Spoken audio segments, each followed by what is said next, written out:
full house. We've got friends at the back standing. I want to invite you for our last presentation before lunch. Please be seated in front. We've got plenty of space for you.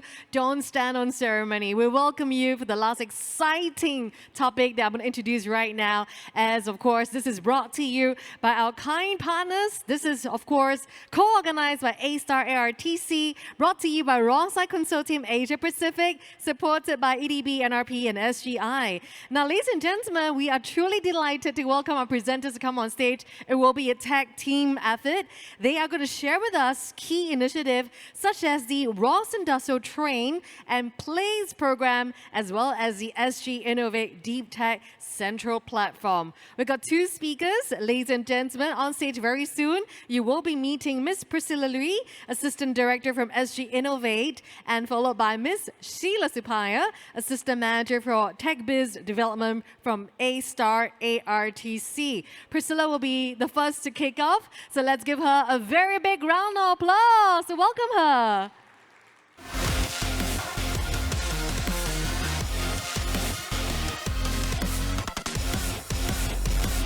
So thank you very much, everybody, for being here. I hope you had your lunch. And I'm Priscilla from SG Innovate. Very good to be here. Today, we'll be sharing a little bit about, how we view building the talent pipeline in robotics. So a little bit about SG Innovate. Those of you who don't know about us, we do a couple of things. Our mission is to translate today's technology into tomorrow's opportunities. And we do that through a couple of things, investing in startups. We also know that when we invest in startups, we need to build the talent pipeline because in the deep tech industry, talent is scarce, right? And we do that through building communities as well. So to date, we have about 80 portfolio companies and about $85 million invested. So this is a little bit about what SG Innovate does. And if you notice, some areas of our focus would be in sustainability, agri-food, AI definitely, cyber, even advanced manufacturing, and health and biomedical science. But if you see something in common, there's a denominator there. Today we are here to talk about robotics, right? And if you notice, robotics is applicable to all these areas of focus. Yeah? And this is why it is important for us to build that talent pipeline. So we do that through a couple of ways. We have summation program, we have Helix, PowerX, and even helping the startups with their talent advisory matching and to do upskilling and reskilling. So these are some ways that SG Innovate contributes to building the talent pipeline in robotics. If you want to find out more, we can talk later a little bit more. But going back to the main topic at hand, we have done some research and we can see that there's the global demand for robotics that will be growing by 9% in the next 5 years. And as you can tell, currently there's already 6 million people employed by the robotics industry globally. Every year, there will be about 400,000 new jobs that are created or that needs to be filled globally. And if we bring this stats back to Singapore, according to Skills Future, robotics-related skills is one of the fastest growing digital and Industry 4.0 skills in demand. And I have an example there. Most people think that, hey, I will only need to know about robotics if I'm going in that field. At the same time, take this example in a non-robotics industry, right? Product manufacturing. It also requires industry automation and robotics. And the skills that are needed, later on, my counter speaker, Sheila, will share a little bit more in depth about the skills needed. But you also notice that robotics and automation technology application is something that is very crucial. Right? So it is not only applicable for robotics or manufacturing, it is widely applicable to different industries. And when we talk about adoption of robotics in the workplace. We all know that in Singapore, we are an aging workforce. Yes, yes, yeah. And currently, we are the second largest adopter of robotics in the world. Currently, is about 7.7 to every 100 worker that uses robotics. There are robots in the workforce. right? And it's far above the global average of 162 per 10,000 workers. So you can see that the trend will keep going further and further, and the potential of robotics and adoption of robotics at the workplace will be higher. And this reminds me of a story. Anybody here Roald Dahl fans? Charlie and the Chocolate Factory? Our favorite childhood story, yes? In this scene, we have a little gif here.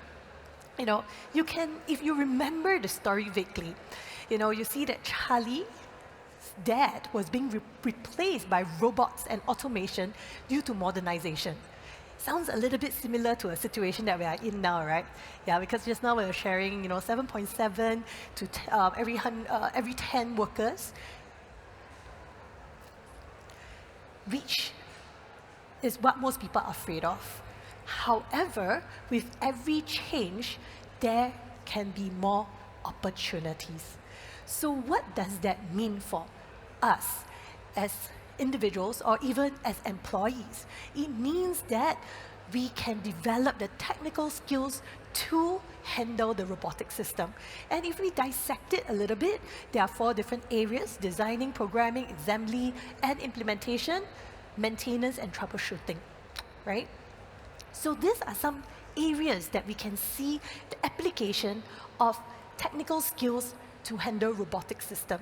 We talk about healthcare, which I think earlier on quite a lot of the speakers and even at the exhibitions you would be able to see.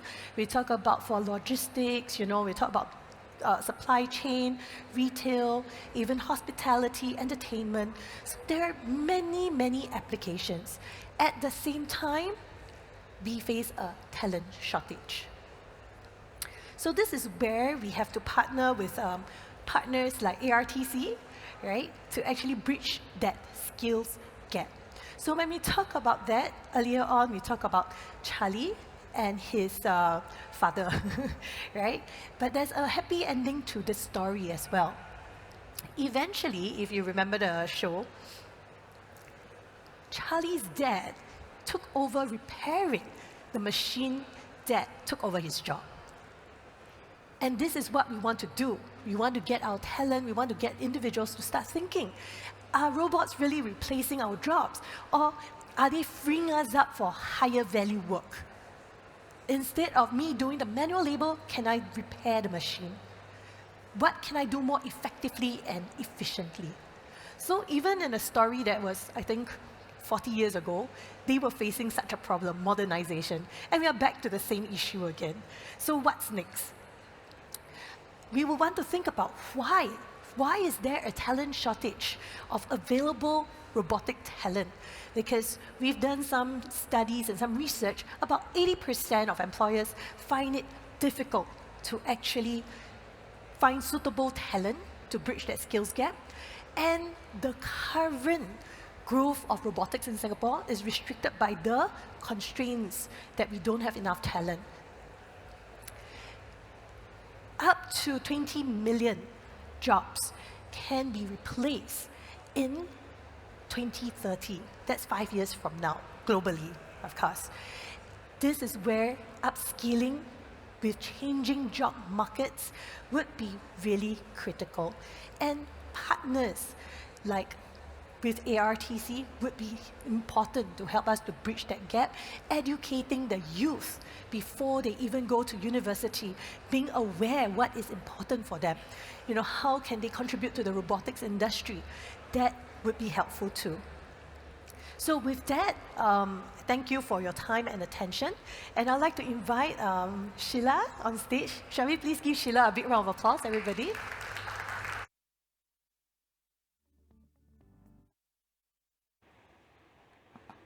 Okay, so thanks Priscilla for setting the stage.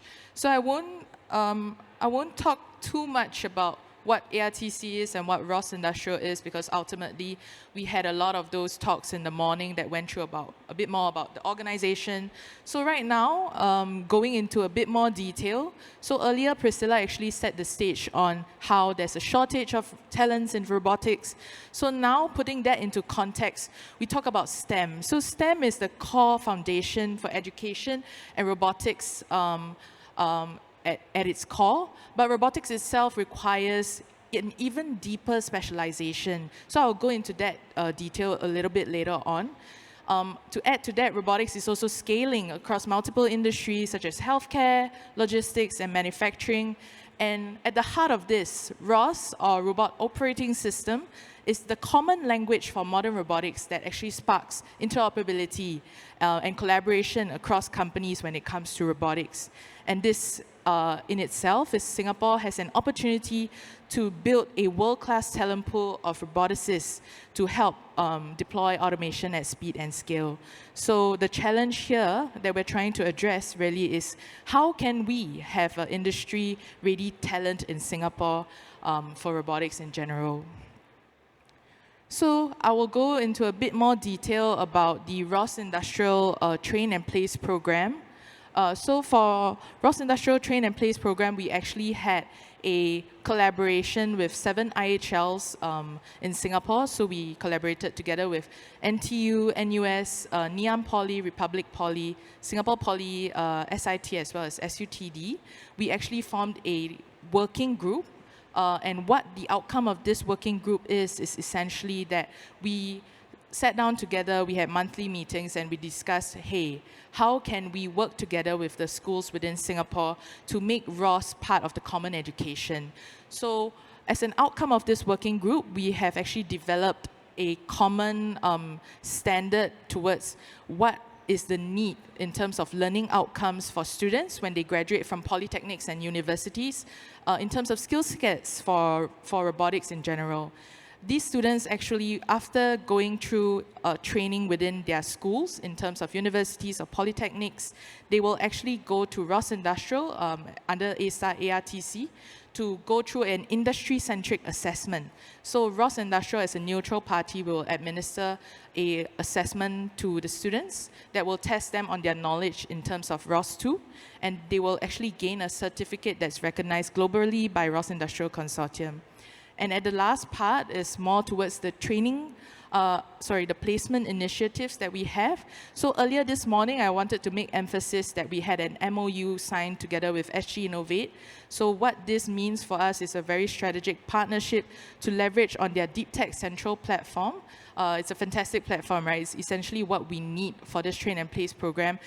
This platform actually can help to host courses with regards to deep tech, courses with regards to robotics, and it can also help to kind of match our talent pool that we have certified in terms of ROS. They can get access to that, get access to apprenticeships, internships, job opportunities from both the ROS Industrial Consortium pool of members globally, as well as the SG Innovate's partners within the Deep Tech Central itself. So altogether, holistically, it's an overall offering in terms of how can we bridge people or students from early onset in their academia and research phase, go through an industry-centric assessment, and essentially remain in jobs that contribute to robotics and STEM itself. So this slide actually goes through what we have in terms of the courses that are offered by ROS Industrial. I won't go too much into detail, but essentially what we're trying to cover here is that at first, when we first started out training courses within ROS Industrial, we actually had to condense a lot of the training programs into 1 week, and people will actually go into the course to learn about what is ROS, what is robotic perception, what is robotic navigation, what is robotic manipulation. But we realized that it's really a mouthful and it's a very steep learning curve for everyone. So right now, ROS Industrial as a whole, we have actually categorized it into a few different categories. So the first one is more towards ROS2 Basics, which is what we are focusing on to help ensure that the students are equipped with the basic knowledge and skill sets to start off their career in robotics before they go into deeper specializations such as perception, navigation, or even manipulation. And on the last part, a little bit newer course, I think earlier on you have heard a lot about OpenRMF or Robotics Middleware Framework. This is also another up-and-coming technology within Singapore that we have also received a lot of demand to do some training courses on. So that's also one of the things that we do.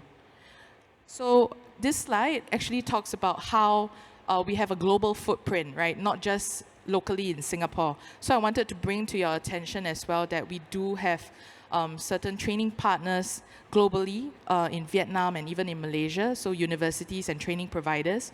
Japan as well, we're in a very early onset stage discussion with some of the universities on their interest to adopt robotics or ROS as part of their curriculum in the schools as well. So the effort is not just on a local context, but we're really talking about how we can actually scale this across Asia Pacific as well. So last but not least, to end off everything, what's next for training in general for robotics, right? So from here on, after this partnership with SG Innovate, it doesn't just end here. We're always open to expanding placement partnerships. It's an open invitation to companies if you're interested to hire, to work with us, to leverage on this talent pool of students that we're working with together with the schools. This is the opportunity to discuss with us a bit more if you're interested. Also, there will be more upcoming cohorts and more new modules that we'll be launching to increase the uptake. In fact, earlier this year in September, we just had our pilot batch of students finish their assessments, and we're working very closely with SG Innovate to ensure that these students get pipelined into the Deep Tech Central platform to leverage on the offerings that they have in terms of placements with industry. And of course, lastly, like what I mentioned earlier, it's not just for Singapore local context. I understand that Switch has a global audience, so we're always looking forward to hearing more from other people across the globe on your interest in ROS and robotics as well. Yep, I think that's all I have for today. Thank you very much.